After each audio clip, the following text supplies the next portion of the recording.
इस वक्त आप आराम से बैठकर इस वीडियो को देख रहे हैं, मगर मैं आपको कहूं, आज जिस जगह पर आप अभी बैठे हो वो जमीन आज से करोड़ों साल पहले 8,500 डिग्री के तापमान से उबल रही थी, या जिस जगह पर आप बैठे हैं वो जगह लाखों सालों तक बर्फ से ढकी हुई थी। ये दोनों बातें सच हैं। इस 15 मिनट की वीडियो के अंदर आप पृथ्वी के 450 करोड़ साल के सफर को देखने वाले हैं। जिस जगह आज हमारा सौरमंडल है, वहाँ विभिन्न प्रकार की गैस और धूल के बादल हुआ करते थे। वैज्ञानिकों के मुताबिक इन धूल के बादलों से दूर एक तारा हुआ करता था। वक्त के साथ साथ उस तारे की ऊर्जा कम होने लगी, जिसके कारण उसके अंदर एक विशाल विस्फोट हुआ। विस्फोट की वजह से अंतरिक्ष की ये धूल एक दूसरे से दबने लगी। इस दौरान बादलों में स्थित धूल के कण दबाव और गर्मी के कारण बड़े उल्कापिंड और पत्थरों में परिवर्तित हो चुके थे, और इसी दबाव की वजह से इन बादलों में स्थित रेडियो एक्टिव पदार्थ ने ग्रेविटी का निर्माण किया। इस ग्रेविटी के कारण बीच में हाइड्रोजन और हीलियम इकट्ठा होने लगे। बीच के इस भयंकर दबाव के कारण एक विशाल विस्फोट हुआ, और इसी विस्फोट के कारण हमारे सूरज का जन्म हुआ। अंतरिक्ष में फैले एस्टेरॉयड यानी क्षुद्र ग्रहों में भारी वजन की वजह से सूरज के करीब आकर सूरज की परिक्रमा करने लगे। धीरे धीरे इन्हीं एस्टेरॉयड में भारी टकराव हुआ, जिसके फलस्वरूप मरकरी, विनस, अर्थ और मार्स जैसे ग्रहों का निर्माण हुआ। वैज्ञानिकों के मुताबिक उस वक्त पृथ्वी और मार्स यानी मंगल ग्रह के बीच थिया नामक ग्रह सूरज की परिक्रमा किया करता था।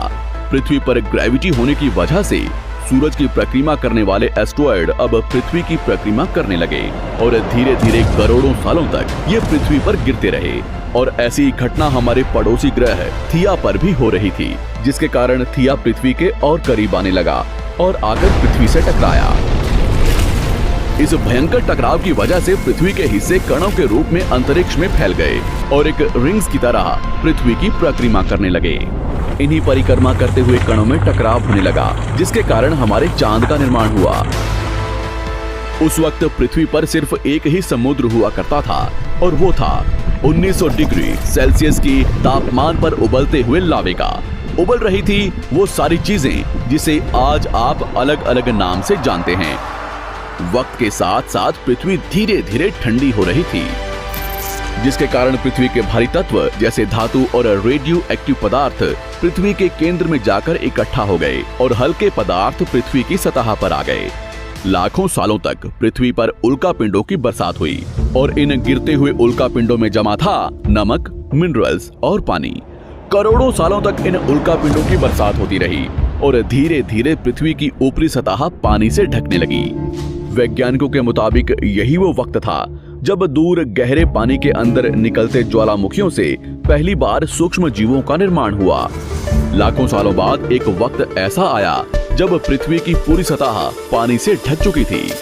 हमारी पृथ्वी के सबसे अंदर का कोर रेडियो एक्टिव पदार्थ से बने होने की वजह से हरदम गर्म होता रहता है, लेकिन जब भी पृथ्वी की ऊपरी जमीन ठंडी हो जाती है, तब पृथ्वी के अंदर की गर्मी बाहर नहीं निकल पाती, जिसके कारण ज्वालामुखियों का निर्माण होता है।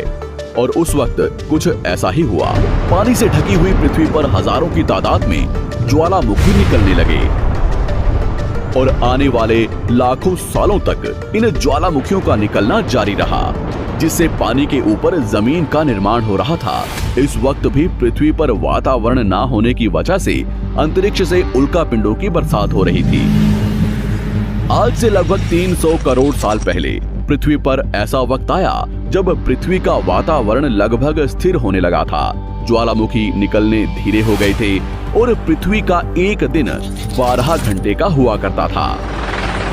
साल बीतते गए, और धीरे धीरे ये सूक्ष्म जीव विकसित होते गए और समूह में रहने लगे। आज से लगभग 250 करोड़ साल पहले पहली बार पृथ्वी पर ऐसे जीवों का निर्माण हुआ जो जीने के लिए ये पानी के अंदर के मिनरल्स यानी खनिज पदार्थ और धूप का इस्तेमाल करते थे, और मल त्याग के रूप में ऑक्सीजन बाहर निकालते थे। इस वक्त तक पृथ्वी पर ज्यादातर ज्वालामुखी निकलने बंद हो चुके थे, और इन माइक्रोबैक्टीरियाज की वजह से वातावरण में ऑक्सीजन की मात्रा बढ़ रही थी। वातावरण में ऑक्सीजन बढ़ने की वजह से पृथ्वी का वायुमंडल बनना शुरू हुआ, और आने वाले हजारों सालों तक वातावरण में ऑक्सीजन की मात्रा बढ़ती रही। जिसकी वजह से पृथ्वी के ज्यादातर हिस्सों में ये सूक्ष्म जीव फैल गए। हजारों सालों बाद एक वक्त ऐसा आया जब पृथ्वी में ज्यादा ऑक्सीजन बढ़ने के कारण ये सूक्ष्म जीव मरने शुरू हो गए। उस वक्त तक पृथ्वी का वातावरण ठंडा होने के साथ साथ ऑक्सीजन से भी भर चुका था, जिसके कारण जमीन और वातावरण में स्थित आयरन यानी लोहे के मिनरल्स पानी में स्थित ऑक्सीजन से रिएक्ट होने लगे। और एक वक्त ऐसा आया जब पृथ्वी की जमीन आज के मार्स के जैसे लाल हो चुकी थी। वक्त बीतने के साथ साथ धरती की टेक्टोनिक प्लेट्स में दरार होने लगी, जिसके कारण पृथ्वी के अंदर का लावा जमीन की तरह कई लाखों सालों तक खुला उबलता रहा। और यही वो कारण था जिसके कारण पृथ्वी के वातावरण में कार्बन डाइऑक्साइड की मात्रा बहुत बढ़ गई और पृथ्वी पर एसिड की वर्षा शुरू हो गई। एसिड रेन की वजह से पृथ्वी का तापमान घटने लगा और तापमान इतना घटा कि पृथ्वी के ऊपर स्थित पानी बर्फ में परिवर्तित होने लगा। पृथ्वी पर पहली बार भयंकर आइस एज आया। इस वक्त पूरी पृथ्वी सफेद बर्फ से ढक चुकी थी। आमतौर पर जब धरती पर सूरज की किरणें गिरती हैं, तब जमीन उन किरणों को सोख लेती है, मगर क्योंकि पूरी पृथ्वी बर्फ से ढक चुकी थी और क्योंकि बर्फ सफेद और चमकीली होती है, जिसके कारण सूरज की किरणें धरती पर गिरने के बाद वापस चली जाती थी। इसी कारण से पृथ्वी कई लाखों सालों तक बर्फ से ढकी रही, मगर फिर से पृथ्वी के अंदर स्थित गर्मी ज्वालामुखी के रूप में निकलना शुरू हो गई और इन ज्वालामुखियों से निकलने वाली गर्मी ने बर्फ को पिघलाना शुरू कर दिया। इसी बीच पृथ्वी की गहराई में बचे कुछ सूक्ष्म जीव धीरे धीरे बदल रहे थे और अब वो ऑक्सीजन को अपने शरीर को बड़ा और जटिल बनाने के लिए इस्तेमाल करने लगे थे। इस बीच पानी में अलग से भी छोटे समुद्री पौधे निकलने शुरू हो चुके थे। बाहर जैसे जैसे ज्वालामुखी निकल रहे थे, वैसे वैसे वातावरण कार्बन डाइऑक्साइड की वजह से गर्म हो रहा था। वक्त के साथ साथ बर्फ तो पिघलने लगी, मगर धरती पर फिर से एसिड की वर्षा शुरू हो गई, जिसके कारण फिर पृथ्वी ठंडी होने लगी और फिर पृथ्वी की ज्यादातर सतह बर्फ से ढक गई। ऐसा बार बार कई हजारों सालों तक होता रहा और इसी कारण से अब समुद्री जीव धीरे धीरे वातावरण के हिसाब से विकसित हो रहे थे। इस बीच कई सारे जीव और समुद्री जंगल्स विलुप्त हो गए, मगर जो बच गए वो धीरे धीरे पृथ्वी के बदलते तापमान के हिसाब से ढलते गए और अब हजारों सालों बाद समुद्री पेड़ बर्फ की वजह से पूरी तरह से मरते या सूखते नहीं थे। अब सूक्ष्म जीव समुद्री जीव बन चुके थे। जब फिर से ज्वालामुखियों ने पृथ्वी की बर्फ को पिघलाना शुरू किया, तब ये समुद्री पेड़ जल्दी विकसित होकर फैल गए। धीरे धीरे वातावरण में ऑक्सीजन की मात्रा बढ़ने लगी और पृथ्वी पर होने वाली एसिड की वर्षा कम होने लगी। वातावरण में ऑक्सीजन आने की वजह से पृथ्वी की ओजोन लेयर्स मोटी होने लगी और आज से लगभग 47 करोड़ साल पहले पृथ्वी की ऊपरी सतह पर पहली बार मोसोस नामक प्लांट उगना शुरू हुआ। वक्त के साथ साथ जमीन पर अलग अलग प्रकार के पौधे और पेड़ उगना शुरू हुए। एक वक्त ऐसा आया जब जमीन के पेड़ों की लंबाई लगभग 80 से 100 फीट जितनी या आज के 5 से 6 मंजिला बिल्डिंग जितनी ऊंची हो चुकी थी। ये वो वक्त था जब समुद्री जानवर समुद्र से बाहर निकल रहे थे और जमीनी जानवरों में परिवर्तित हो रहे थे। धरती की ज्यादातर जमीन एक जगह इकट्ठी हो चुकी थी, जिसे आज हम पैंजिया महाद्वीप के नाम से जानते हैं। पृथ्वी का वातावरण और तापमान लगभग स्थिर हो चुका था और अब करीब 21 से 23 घंटे का दिन हुआ करता था। अब समुद्री जीव पानी से बाहर रहने लगे थे और वातावरण के हिसाब से उनके शरीर का रंग रूप बदल रहा था। धीरे धीरे ये जमीनी जानवर डायनासोर्स में परिवर्तित हो गए। जिन डायनासोर्स ने पेड़ पौधे खाने शुरू कर दिए, उनका शरीर लंबा और विशाल रूप से विकसित होने लगा। कुछ डायनासोर्स शिकार किया करते थे, जिसके कारण वे छोटे और तेज होते चले गए।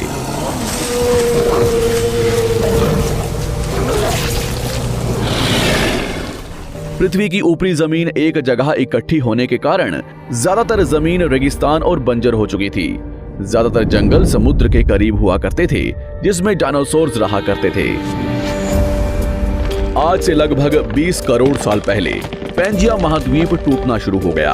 पैंजिया के विभाजित होने की वजह से पृथ्वी की ज्यादातर ऊपरी जमीन पानी के संपर्क में आने लगी, जिसके फलस्वरूप पृथ्वी पर हरियाली बढ़ती गई, जिस वजह से डायनासोर्स और ज्यादा विभिन्न और विशाल होते चले गए। डायनासोर्स ने आने वाले लगभग 20 से 30 करोड़ सालों तक पृथ्वी पर राज किया। उस वक्त डायनासोर्स समुद्र से लेकर जमीन और आसमान तक पूरी पृथ्वी पर राज किया करते थे। इस दौरान अफ्रीका से टूटा भारत सीधे आकर आज के तिब्बत से टकराया और इस टकराव की वजह से हिमालय का निर्माण हुआ। आज से लगभग 6.5 करोड़ साल पहले पृथ्वी की तरफ आज के माउंट एवरेस्ट से भी बड़ा लगभग 4.5 लाख करोड़ किलो जितना वजनिया उल्कापिंड लगभग 80,000 किलोमीटर प्रति घंटे की स्पीड से पृथ्वी की तरफ आ रहा था। पृथ्वी की सतह को छूते ही उसमें भयंकर आग लगी और वो जलते हुए सीधा पृथ्वी से टकराया। इस टकराव से निकलने वाली ऊर्जा आज के 10 करोड़ परमाणु बम एक साथ फटने के बराबर थी। जहां ये उल्कापिंड गिरा, वहां के जानवर और पेड़ तुरंत भाप बनकर जल गए। गिरते ही पृथ्वी पर पूरी तरह धूल फैलने लगी। समुद्र में भयंकर बाढ़ आने लगी। भूकंप और आग ने पृथ्वी को जलाना शुरू कर दिया। कुछ ही घंटों में पूरी पृथ्वी के वातावरण में हानिकारक गैस और धूल की वजह से पृथ्वी नर्क हो चुकी थी। डायनासोर्स, घुटन, आग और भूखमरी से पूरी तरह विलुप्त हो गए। इस वक्त हमारे पूर्वज जमीन के अंदर रहा करते थे, जिसके कारण वो इस विशाल प्रलय से बच गए। पृथ्वी का वातावरण पूरी तरह से काला और अंधेरा हो चुका था, जिससे धूप भी जमीन तक नहीं पहुंच पा रही थी। पृथ्वी के पेड़ और ज्यादातर जानवर विलुप्त हो गए। वातावरण में धूल और हानिकारक गैस के कारण पृथ्वी पर फिर से एसिड की वर्षा शुरू हो गई और फिर पृथ्वी ठंडी होकर बर्फ से ढक गई। लेकिन इस बार पृथ्वी की बर्फ लाखों सालों तक नहीं जमी रही और 80 से 90 हजार साल बाद ये बर्फ पिघलनी शुरू हो गई। जैसे ही धरती पर वातावरण फिर से पहले जैसा होने लगा, वैसे ही ये छोटे जीव जमीन से बाहर आना शुरू हो गए। उस वक्त पृथ्वी की बर्फ पिघलनी शुरू ही हुई थी, जिसके कारण अफ्रीका में घने ठंडे जंगल हुआ करते थे और इसी बीच ये जमीनी जीव बंदरों में परिवर्तित हुए। मगर जैसे जैसे पृथ्वी गर्म होने लगी, वैसे वैसे अफ्रीका के ये जंगल सूखने लगे। जंगल की चीजें खाने वाले बंदरों को खाने की कमी होने लगी। खाने की तलाश में इन बंदरों ने अपने पैरों पर चलना शुरू कर दिया, जिससे उन्हें दूसरे जानवरों के शिकार करने में मदद मिलती थी। धीरे धीरे बंदर एप्स यानी वानर में परिवर्तित हुए। खाने की तलाश में ये एप्स पृथ्वी के दूसरे हिस्सों में फैलने लगे और धीरे धीरे उनके शरीर का रंग रूप वहां के मौसम के हिसाब से बदलता गया। वक्त के साथ साथ हम आदिवासी बने। हमने हथियारों से लेकर आग का आविष्कार किया। हम धीरे धीरे इंसान के रूप में विकसित हुए।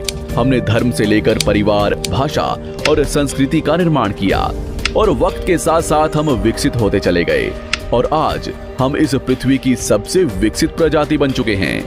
पृथ्वी को आज के जैसे बनने में लगभग 450 करोड़ साल का वक्त लगा है और हमें एक छोटे जमीन में रहने वाले जानवर से इंसान बनने में कई लाखों सालों का। मगर हमने इन 100 सालों में जितना पृथ्वी को गंदा और तबाह किया है, उतना आज तक किसी भी प्रजाति ने नहीं किया होगा। हम फिर से धरती को गर्म कर रहे हैं और कार्बन डाइऑक्साइड की मात्रा बढ़ा रहे हैं। वैज्ञानिकों का मानना है कि पृथ्वी पर फिर से विशाल